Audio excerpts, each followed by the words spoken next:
مجھ سے ایک صاحب کہنے لگے یہ جو پڑھے لکھے ہمارے جوان ہوتے ہیں ان کے ذہنوں میں سوالات زیادہ ابھرتے ہیں، اچھی بات بھی ہے، اور اسلام سوالات کو روکتا نہیں ہے۔ مجھ سے ایک صاحب سوال کرنے لگے، بڑے ٹیڑھے سوال لائے ہوں مولانا، بڑے چپتے ہوئے سوال لے کر آئے ہوں۔ میں نے کہا حضور سوالات کا ہونا عیب نہیں ہے، جواب کا نہ ہونا عیب ہے۔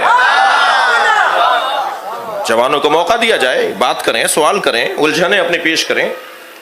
ایک جوان کہنے لگا مولانا مولا علی کے فضائل جو ہیں وہ نبی نے فرمایا کہ علی کے ذکر سے اپنی مجلسوں کو زینت دیا کرو، تو علی کے فضائل کتنے ہوں گے؟ 1 لاکھ ہوں گے، 2 لاکھ ہوں گے؟ جب ہم بار بار ذکر کریں گے وہ سارے ختم ہو جائیں گے نا۔ سوال کرنے کا تو کسی پہ پابند نہیں ہے، جو دماغ میں آ جائے۔ کہنے لگے جی 2 لاکھ ہوں گے، 4 لاکھ ہوں گے علی کے فضائل، اور نبی نے فرمایا 1400 سال سے علی کی باتیں ہو رہی ہیں، تو وہ 5 لاکھ فضائل ختم ہو گئے یا نہیں؟ بیان کرتے کرتے تکرار کریں، بار بار وہی باتیں کریں۔ تو میں نے اسے کہا کہ بھائی تمہارا سوال بڑا اچھا ہے، مگر تمہارے سوال کا جواب میں ایک روایت سے دیتا ہوں، توجہ چاہوں گا۔ سرکار جب معراج پر گئے، یہ بھی سنی شیعہ کتابوں میں موجود ہے، سرکار جب معراج پر گئے تو حضرت نے دیکھا کہ ایک اونٹوں کی قطار ہے جس کا آغاز بھی نظر نہیں آ رہا، جس کا اختتام بھی نظر نہیں آ رہا کہ یہ اونٹ کہاں تک جا رہے ہیں۔ حضرت نے پوچھا جبریل ان اونٹوں پر جو بار لدھا ہوا ہے، سامان لدھا ہوا ہے، یہ کیا ہے؟ جبریل نے کہا یا رسول اللہ یہ آپ کی فاطمہ کا جہیز ہے۔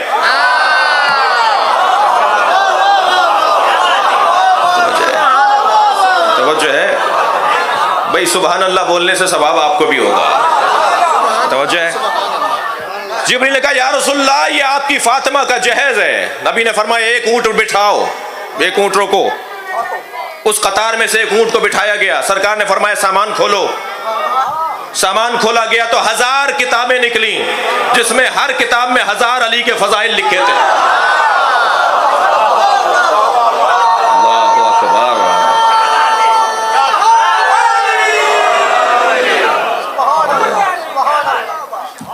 پھر بات یہ ہے کہ یہ جو میں فضائل پڑھ رہا ہوں یہ بھی فضائل کا پہلو ہے، لیکن فضائل کا باب تو یہ ہے نا کہ علی فرما رہے ہیں میں زمین کے رستوں سے زیادہ آسمان کے رستے جانتا ہوں۔ جی مولا گزر رہے تھے ایک جگہ سے، ایک شخص ہل چلا رہا تھا، آپ لوگ زمیندار بیٹھے ہیں نا، کاشتکار بیٹھے ہیں، ایک شخص ہل چلا رہا تھا، حضرت نے آواز دے کر کہا کہ تم اس زمین میں کیا بونا چاہتے ہو؟ تو اس نے ایک سبزی کا نام لیا کہ مولا میں گاجر بونا چاہتا ہوں۔ حضرت اپنی گھوڑے سے اترے، زمین سے مٹی اٹھا کر اسے دیکھا اور زمین پر پھینکتے ہوئے فرمائے اس میں کدو اچھا اگے گا، گاجر نہیں اگے گی۔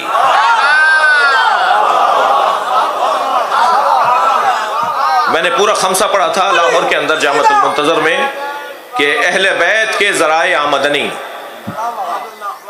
جی یہ معجزہ ہمیں دکھاتے تھے، معجزے سے خود کھاتے نہیں تھے۔ توجہ ہے، یہ جو نہیں مانتا تھا نا اسے معجزہ دکھاتے تھے، ویسے بھی چاہنے والے معجزے مانگتے نہیں ہیں۔ معجزہ دکھائیں گے تو مانوں گا، تو پھر تم تو معجزے کو مان رہے ہو، علی کو تو نہیں مان رہے۔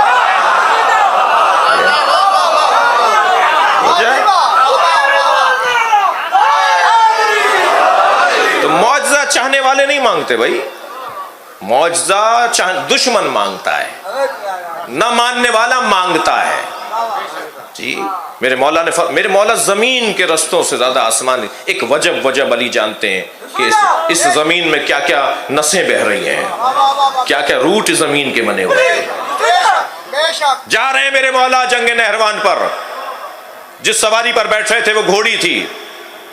علی سواری بھی لاغر رکھتے تھے، زرہ بھی نہیں پہنتے تھے، اور لاغر سواری اس لیے رکھتے تھے کہ یہ جانور بھاگنے نہ پائے۔ جو تازہ اور صحت مند گھوڑا ہوتا ہے نا وہ تیز بھاگتا ہے، علی کو بھاگنے والا جانور چاہیے نہیں تھا۔ بھئی تھکے ہوئے اب، جس سواری پر میرے مولا بیٹھ رہے ہیں وہ گھوڑی ہے، مادہ ہے، اور اتفاق سے پیٹ سے بھی تھی۔ ایک شخص دوڑتا ہوا آیا، کہنے لگا یا علی آپ جنگ پر نہ جائیے، یہ جنگ آپ کی ناکام رہے گی، آپ اس جنگ میں کامیاب نہیں رہیں گے، آپ کا ستارہ گردش میں ہے۔ آپ نے دیکھا بعض لوگ اپنی حدوں کو پھاند رہے ہوتے ہیں، وہ اپنی حدوں کو پہچان نہیں ہوتے، وہ آئمہ کی بھی حدیں اور آئمہ کے بھی حساب لگا رہے ہوتے ہیں۔ جو اپنی حد سے نکل جاتا ہے نا اسی کو رجیم کہتے ہیں۔ جی توجہ ہے. حضرت گھوڑی پر بیٹھ رہے تھے, اتر آئے, فرمانے لگے تو ستاروں کو جانتا ہے؟ کہنے لگا میرا کام ستارہ شناسی ہے. حضرت نے فرمایا بتا وہ کون سا ستارہ ہے جب اپنی جگہ سے حرکت کرتا ہے تو بلیوں پر فلاں کیفیت طاری ہوتی ہے. خاموش ہو گیا. حضرت نے فرمایا بتا وہ کون سا ستارہ ہے جب اپنی جگہ سے ہلتا ہے تو اونٹ پر فلاں کیفیت آتی ہے. خاموش. کہنے لگا, حضرت نے فرمایا اچھا تو آسمانوں کی باتیں کر رہا تھا. اپنی گھوڑی کے شکم پر ہاتھ رکھ کر حضرت نے فرمایا بتا اس میں نر ہے یا مادہ؟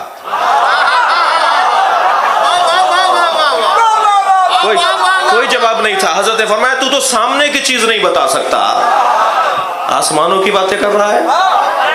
حضرت نے فرمایا اچھا بتا میری گھوڑی کے سم کے نیچے کیا ہے؟ اسے کچھ نہیں پتا تھا. حضرت نے فرمایا تو خامہ کی بات کر رہا تھا.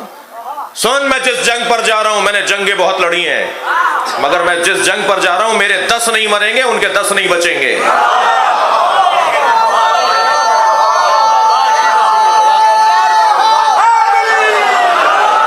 میں نے ایک کتاب تلاش کی ہے جس میں میرے مولا نے اپنے شہیدوں کے نام بتائیں,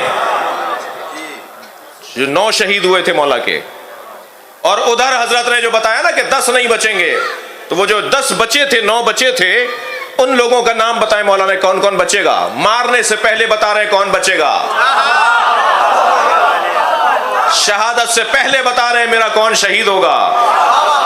قائد ملت جعفری علامہ مفتی جعفر حسین صاحب نے نہج البلاغہ کی اس خطبے کی شرح لکھتے ہوئے لکھا ہے کہ وہ جو 9 بچے نا علی کی تلوار سے, 2 افریقہ چلے گئے, 2 بحرین چلے گئے, 2 سعودی عرب چلے گئے, مجھے لگتا ہے 2 افغانستان بھی آئے. علی کی تلوار سے بچے ہوئے لوگ نہیں. عزیزان گرامی, علی ابن ابی طالب کے فضائل کم ہونے والے نہیں ہیں.